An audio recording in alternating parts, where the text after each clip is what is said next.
So Lewis, with your sportsman's head on and / performance coach head on, if I come to you as a client, what are you going to tell me that I need to do to sort my life out?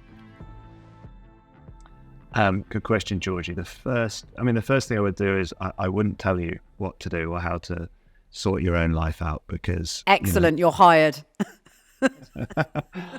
But first of all, I'd start by asking you a question, and understanding what it is that you need to get out of our time together, and we'd start moving forward from there. It'd be about simplifying and creating a really simple action list for you in this moment that's going to move you forward. And then as we speak for longer, it'd be about developing an understanding as to what it is that you want to get out of this year, next 10 years, 20 years, whatever it might be, whatever stuff is the simplest way of putting it, whatever stuff it is that you need to resolve to move you forward. And I think sometimes with when people talk about coaching, it's always about overcoming challenges and obstacles and problems. Actually, sometimes the best time to come to coaching is when things are going okay, things are good enough. And from the sporting world, that's always the best time to try and improve. Those 1%ers that Clive Woodward, my old coach, would have said, is how do you make those little improvements when you're already in a good place? Don't wait for it to fall apart. Not that it's a problem when things are a challenge, or you want to overcome something that's upsetting you. But if we can start engaging with coaching when we're already in a good place and continue to keep moving forward, for me, that's the best advice that I could give. So that's really interesting, because if we refer back to our main pod chat, that's the proactivity piece. It's about being proactive about your world, not when it's falling apart, just when it's sort of on an equilibrium where you can then dial up or dial down whatever you need to improve.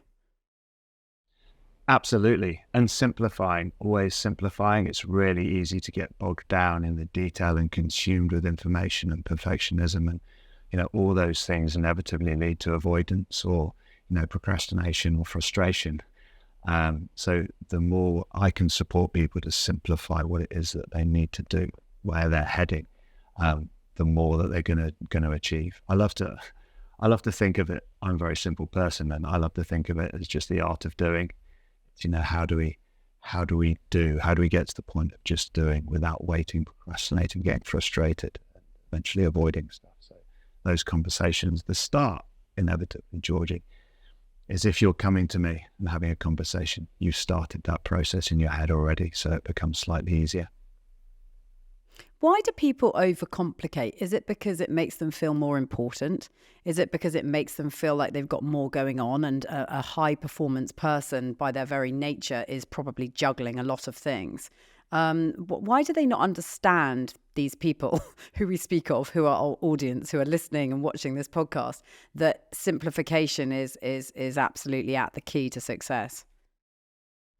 I think because it's human nature. And I think, it's something I do as well. I definitely have to be clear on that. It's not something that just because we can do it in one walk of our life doesn't mean it doesn't happen in other areas of our life. I think with this human nature seems to dictate that we should be able to do everything ourselves. One of my greatest flaws when I left sport was that, having been surrounded by a team my entire life that's allowed me to perform at an elite level, I think I can do that all on my own and have all the information to be able to do it as well. One of the best learnings I had, again, from a friend, someone shared a book called Who Not How with me. And really simply, it was just about saying, as humans, for some reason, we think we should know how to do it all ourselves. If we replaced the how with the who do we need to be able to do this? And again, for some reason, we see that as laziness. I don't know whether it's a British trait, or whether it's a human trait in general, but we see actually asking for advice, asking for help, bringing other people in that are going to help us move forward quicker as some sort of laziness. But as soon as we start doing that, or from my own personal perspective, Georgie, if we're overthinkers, if we can get bogged down in that type of detail, if we start thinking about, rather than trying to figure out how to do it ourselves, let's figure out who we need to help us do it.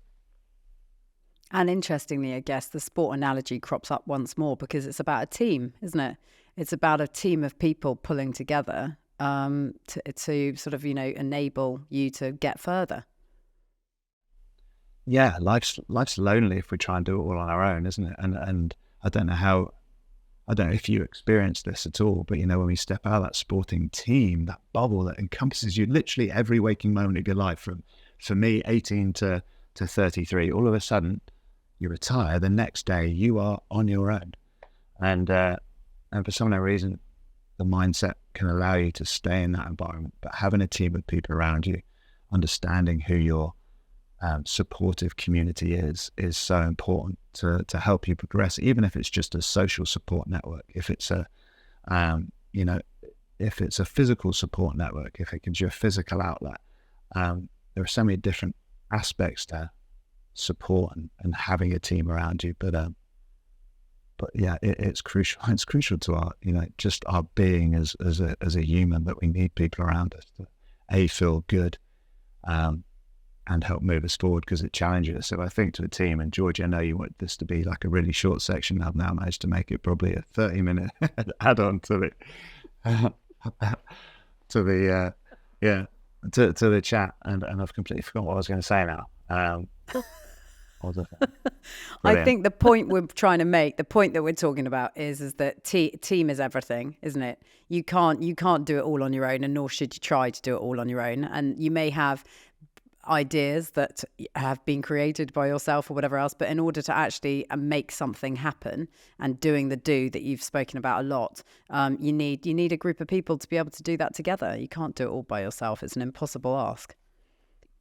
Absolutely, yeah. Go find your people. Yeah, that's a great note to leave it on. I'm going to stop this conversation, because if I don't stop it, if I physically don't stop it, it's never going to end.